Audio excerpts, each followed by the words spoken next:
We are in the midst of the NBA offseason, so I felt it is no better time to do a top 10 players to start my NBA franchise with today. The only prerequisites you need for this is to be under 25 years old. So some guys that made my list last year who will not be making the list this year are Luka Doncic, SGA, Ja Morant, Tyrese Haliburton, and Zion Williamson. And honestly, if I could, 4 out of those 5 guys would still be on the list. But because of that, 5 new spots will be opened up to these young, exciting stars. Before we start, make sure to like and subscribe. Go into the description to submit your video idea. And then before we get into our top 10, here are the honorable mentions for today. One's going to be Chet Holmgren. I think personally, I'm a bit lower on what Chet can be as a franchise piece in the NBA. Has dealt with a lot of injuries, not a lot, but pretty big injuries during the first 3 years of his career. And when we talk about starting a franchise, your top 10 guys you want to start a franchise with, you have to include injuries because your best ability, like a lot of people say, is your availability. And Chet, through the first 3 years, hasn't really shown too much of it. Honestly, injury is not 100% your fault, so I can't put it on Chet. But I think even if he wasn't injury prone, I don't know if he makes my list. My next honorable mention is going to be LaMelo Ball. Injury talking, he does have some similarities with Chet, has not been too available throughout his first couple years in the league. But other than that, he's a guard that doesn't play too much defense and not really too efficient on the floor either. Really fun to watch as a fan. I'm going to tune into a lot of Charlotte Hornets games, but to start a franchise, because he does have some issues with his efficiency that have been pretty persistent since his rookie year, and he has not been a consistent defender throughout his whole career, he's not going to be making my top 10. Then we're going to have Tyrese Maxey, someone who actually made my top 10 last year and is dropping out.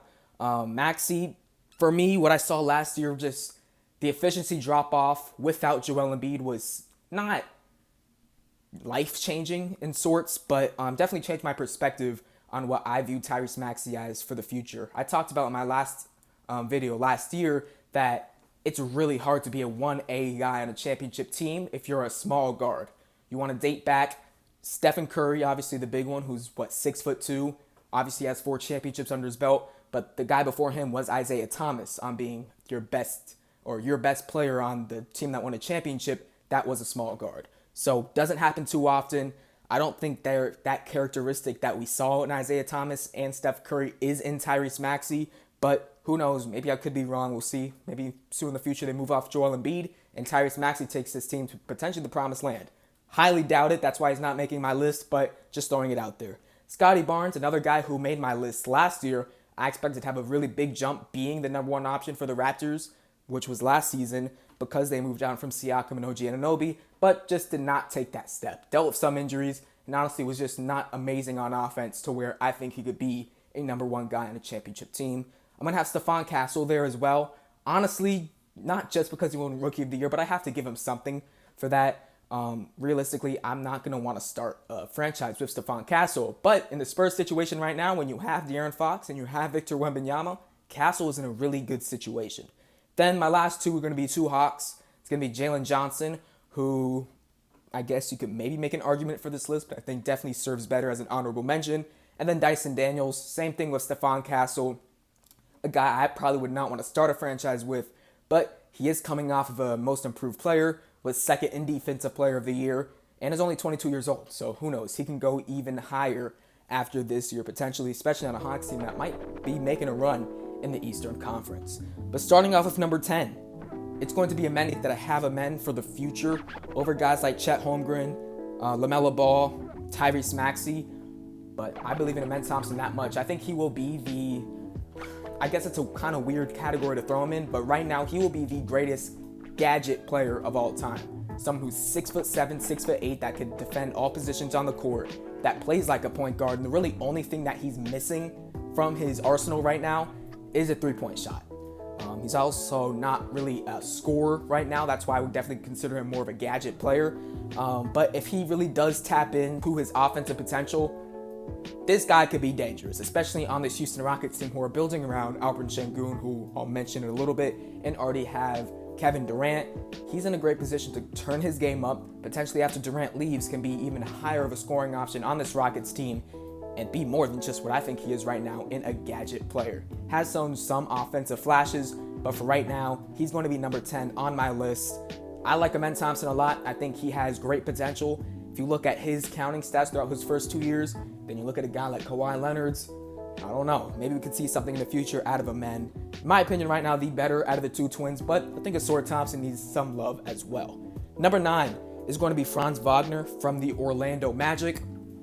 Franz Wagner these last 2 years has had really not great three-point shooting percentages, especially after he got that max contract. I personally thought at the time it was a bit of an overpay, especially coming off of a 29% shot from the three-point lands. But then this year, after he got his contract, he stayed shooting 29%. Now, did deal with oblique injuries like Paolo Banchero, but what Franz can do offensively, getting his teammates involved, being not a point forward because he's a wing, but being a distributor from that wing position and being able to score 24 plus points per game, you have to throw him on this list. I think next to Paolo Banchero could get a little bit iffy because both of their three-point shooting deficiencies, but adding Desmond Bane, getting Jalen Suggs defense, I think this Magic team, like the Hawks, are also trying to build up and potentially be a threat in the Eastern Conference. Franz Wagner, I think, is a really underrated NBA player. You could definitely make an argument for him to be higher, but I have my reasons for the next couple of guys. At 8 is going to be J-Dub, who last year I had at 13 out of the top 10, but he was an honorable mention. The reason I have J-Dub over Franz, I guess you could start with the efficiency, but I also think J-Dub is probably the better defender than Franz Wagner. Obviously, he did get the All-Defensive Team award this year, but you could definitely make an argument for Franz as well because of his length. But J-Dub has true guard skills. He's great going downhill. We've seen what he's able to do off the ball of guys like SGA. He can spot up and shoot the three, but he can also run the offense as well. When Shea is not on the court and when it's J-Dub on the court, he does run that team's backup point guard. So it just shows his versatility on the OKC Thunder and how he's obviously the second best piece, the second biggest piece for this Thunder team who are looking to potentially be a dynasty. With J-Dub not being the number one on his team right now, I'm not going to hurt his ranking on my top 10 list. We don't know what he's going to be or if he's ever going to be a number one on a team. That's going to be very interesting to say. But, you know, you can have a lot of good conversations with J-Dub right now in terms of top superstars in the league. J-Dub is going to be at 8. At 7 is going to be another Houston Rocket. The Rockets have 2 guys on this list. It's going to be Alperen Sengun. Last year, I had him at, it says 14. I don't think it was 14. I think I had him either at 13 or I guess maybe it was 14. But Sengun, I thought he had a lot of good steps taken this year to being potentially this Rockets hub in terms of what they want for the future. Sengun, we know to be a really good passer, playmaker, facilitator from that 5 position, and that's just something you don't see too many big men do at a high level in the NBA right now. Obviously, you have the GOAT at it in Nikola Jokic, then you have Domantas Sabonis, but I think Sengun can honestly be right there.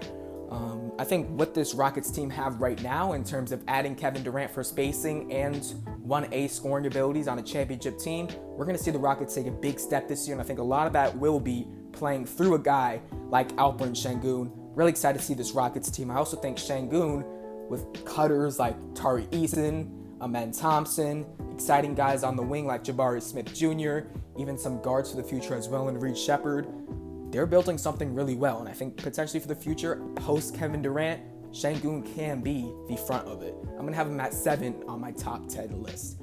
At 6, I'm going to have Evan Mobley. Now, Evan Mobley just won Defensive Player of the Year, and the guy I have right ahead of him hasn't played a game yet in the NBA, but we'll get to that when we get to that. Mobley, just like Sengun, has taken a huge stride over the last year on what he can do on the court. Offensively, the three-point ball looks a lot better. We know him to be one of the best defensive players in the league, one defensive player last year, but just as a paint beast next to Jarrett Allen, that interior defense right there in Cleveland is insane. I think at one point in Mobley's career, it will suit him better to play that center position. Right now for the Cavs, whatever's going on, it's working right now because they had a good regular season. But I think at one point, when we see Mobley make the full transition to a center, we're going to see his career take even a higher step up. In his role, Evan Mobley is one of the best in the NBA, just won Defensive Player of the Year. That says a lot, but I don't think he'll ever be a number 1 guy on a championship team. So he's going to be number 6 on the list. Number 5, though, is going to be Cooper Flagg. Now, Cooper Flagg over Evan Mobley, Cooper Flagg over Şengün, Cooper Flagg over J-Dub, and over Franz. Sort of seems crazy, but remember, this list is for the future. Do I think Cooper Flagg can be a number one guy on a championship team one day? I guess the real answer is I don't know yet because we haven't seen him in an NBA game, but I think he has a better chance than Mobley to be that. I think he has a better chance than everybody. J-Dub, I guess you can make the argument, but everybody I've mentioned so far, yeah. He's a freak basketball player, what he can do on both sides of the ball. He really has no weaknesses to his game at all, but it's just, we'll wait to see whether or not he can be a one guy. The top 4 guys I have are going to be guys I truly believe can be number one on a championship team one day, starting with number 4, Paolo Banchero. He was number 5 last year, but I think we did see a big jump from Paolo Banchero from year 2 to year 3 early season before he did have that torn oblique. His jump shot did look a lot better. He was more efficient as well, but obviously the torn oblique did kind of derail his season a little bit. Came back, wasn't as good, but I still think he is on an upwards trajectory and has the skill set to one day be a number one on a championship team. I think this year, the 2026 season, is going to be the best situation he's ever been in his career so far. That being because they did add Desmond Bane to floor space for them. They were the worst three-point shooting team by far last year and were still a playoff team. That says a lot. So now adding a guy who specializes at three-point shooting at your shooting guard position to go in between Franz Wagner and Jalen Suggs, we're going to see the court and especially the paint open up so much more for Paolo Banchero. So when the biggest critique on Banchero so far in his career has been you're 6'10", you're 50, 60 plus pounds, and you're settling for three-point jump shots, you're settling for long twos, go ahead and get in the paint. I think he now finally has the ability to get in the paint, score more interior-wise because of the addition of Desmond Bane, who could be more or has more gravity as a three-point shooter than honestly anyone they've had on their team while Paolo Banchero has been there. At number 3 is going to be Cade Cunningham from the Detroit Pistons.